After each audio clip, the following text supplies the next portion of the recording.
magka-limit na mga questions sa mga na po. Sinimulan na rin lang ni June. Kay Direct muna, and of course, baka may reaction yung bagets. Paano po yung casting? Kasi di ba, Derek and Beauty naman talaga.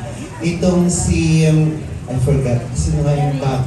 Erin! Si Erin ay galing na siya sa Mini Miss You. So, nag-audition mo muna kayo kasi mukhang importante yung role ng bata. Nag-audition mo na bago yun nakuha si Erin or nakita yun na talaga sa Mini Miss You, kaya na. Yung role ni Jade, audition talaga namin siya. And I think si Erin was I think she was the first or the second. And the moment na makita namin siya, it was already apparent sa akin na we wanted her to play Jade. So, talaga, may something talaga itong si Erin. So yeah. Ano yung pinagawa niyo sa kanya kaya siya mapili niya?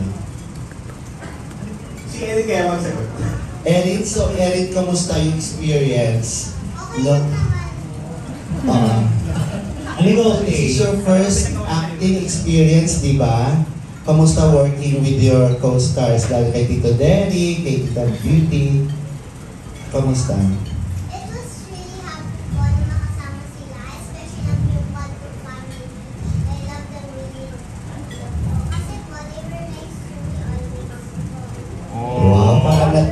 Parang na-train ka agad, Erin.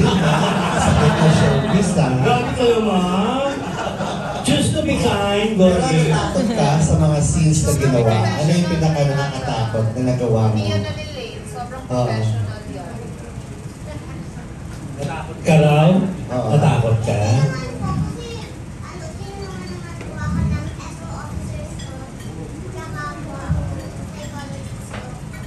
May psychologist talaga. Pa-explain na lang direct yung psychologist. So, dahil nga alam namin magkakaroon kami ng child actress to be in the film, we had to make sure na yung proseso namin ng paggawa ng pelikula is also safe for the child. So, para sa pelikulang ito, and for Erin, nagkaroon kami ng acting coach and also a child psychologist on set na kasama ni Erin para gabayan siya before mag-shoot and after mag-shoot. Especially dun sa mga sensitive scenes. Oo, kasi parang hindi niya maisip na movie lang yan. Parang isip niya na hindi siya totoo. Hindi siya totoo. So, Erin, tingin mo hindi naman talaga totoo. It will not happen. Yung ginawa niya sa movie.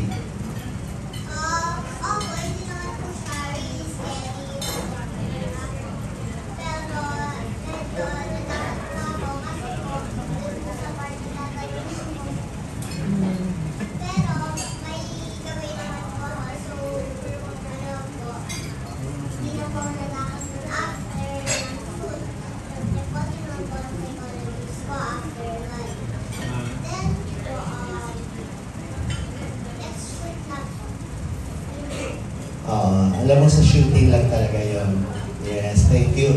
Next naman kay Zainab, may mga tatlo pa akong questions, Kuya June, ha? Thank you for the 10 questions, Gorgie.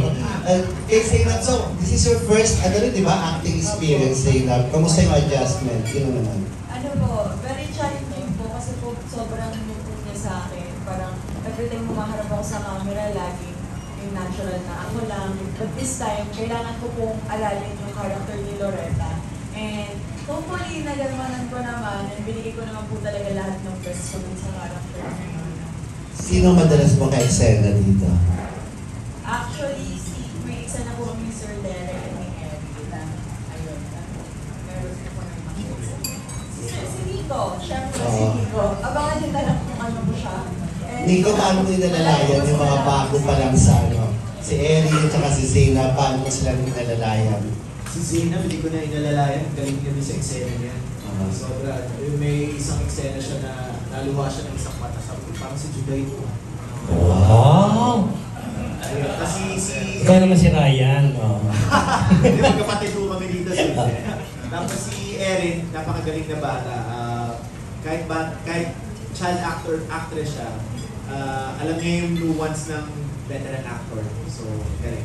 Yun lang. Okay, thank you. So ikaw nagturo ng yung isang Sa mata, di ba? okay. Next kay Beauty. Beauty, ikaw ba naniniwala? Kasi based dun sa trailer, parang yung inampon yung bata, tapos may dala pala siya, kampon siya ng di ba, ng masamang Pabilin. spirit or something. Naniniwala ka na yung mga minsan yung mga na-acquire mo ng mga gamit or sino yung mga taong dumating sa buhay mo ay pwedeng kampon siya or may dala siyang misteryo or may dalang malas or may dalang hindi magandang ibibigay sa'yo. May sapi pa, kumbaga. Unang-una sa lahat, hindi siya ampon. So, Okay. that's why you should watch the movie to know why it's not ampon. But speaking of those things, I don't believe on those things because I'm an antique collector. I collect a lot of things. So Hindi ko na sana i-segue. Yeah, so I really don't believe on those things. Mas takot ako sa buhay na gago kaysa yung patay na hindi ko, wala namang feelings at nandyan lang siya. So I don't really care. So medyo naging controversial yung suot mo dun sa J.May Kayla. So baka isipin nila, may mga nagko-comment na gano'n na I know, baka but may dalang Yeah, I know, but I respect what she believes and I respect what I believe and it's an unending conversation. That's why I choose not to answer. And I've already said this, I've waited for a call, nobody called. And I'm willing to donate it if it's for the sake of everybody's peace. As long as maganda yung pangalan namin mag-asawa doon because it's years of love and collection. It's not just one day. I had good intentions of wearing it because I know everybody at that night would wear westernized jewelry. I wanted to wear something that is made from the Philippines, galing sa Pilipinas, thousands of years ago. So that was it. And everybody has Harry Winston, I have my own. Yun lang yung sa akin. But if you wanna ask me if I will wear more, abangan nyo at marami pa. So marami ka pang na-collection, di ba? Yeah. At hindi ka naniniwala na may mga daladalang yon. No. Nakampon. Mas natatakot ako sa taong buhay at double face. Rather than something na wala naman kahit anong gagawin ko, wala namang lalabas dyan. And just to clear it out, back in the days, you put a gold mask to show that you're rich. You put a gold mask to prevent bad spirits coming from into you. Back in Egypt, when Cleopatra died, kasama niya lahat ng slaves niya. Sa Ming Dynasty, kasama niya lahat ng soldiers niya. Tayo may anting-anting. It's just something interesting. I know it's an ending conversation, but nakampon na ako, so going back. So, ibang movie naman yun. Yeah. Okay. But, yun na. So, I hope wala ka namang pinaparinggan dito dun sa double face, no? Wala naman akong pinaparinggan. Naman. Wala naman akong pinaparinggan. But what I'm saying is, you should be scared with people that are alive rather than the people that are dead. Correct. When you think about death, it's not sad. Death, you think about life. You think what happened to your life. Kumusta naging buhay mo? Ano pang gusto mong gawin? Ano pang gusto mong baguhin? So bakit ka matatakot isipin eh? Tama. Alalim yung Beauty. Okay, thank you Beauty. Last na lang kay Derek. Derek, medyo naputo lang kanina yung chikahan natin dun sa labas. So after this kampon ba, sabi mo nga kanina, break muna. Pero the possibility of doing another project, film, or baka TV, pwede yun. TV, hindi. Film, nag-usap ko rin yung direct if there's the right script, most definitely. Pero right now, really focusing kami nila na magka-baby. So, pag nangyari yun, medyo nalabo na tatanggap ako ng project kasi very hands-on ako mag-alaga. Oo nga. So if when time comes, siguro hindi ko muna akong tatanggap ng project. Gusto ko ang pag-aalaga sa kanya. Target ni Ellen, next year sana may baby na. So, kumusta yung process ngayon? Kumusta yung, ano lang pwede mo ma-share sa amin tungkol dun sa balak or gusto mo sana magka-baby? Well, gaya ni Clark, si Clark kasi sa pelikula, sabi ng mga doktor, baog, hindi siya makabuo. Yun yung problema namin mag-asawa sa film. To be honest, ako worried ako kasi medyo tumatanda na rin tayo, so akala ko proud din ako. Pero nung nasa Spain kami, nalaman namin na pregnant si Ellen. And then, unfortunately, we lost the baby. Pero at least alam namin na hindi kami pa-old. So, first attempt pa lang naman and successful. So, yun na talaga muna yung focus namin na we can get a full pregnancy right away. So at least, the sad we lost the baby, but at least alam namin na we're both hindi kami pa. So may good possibility na makabuto. Sayang, no?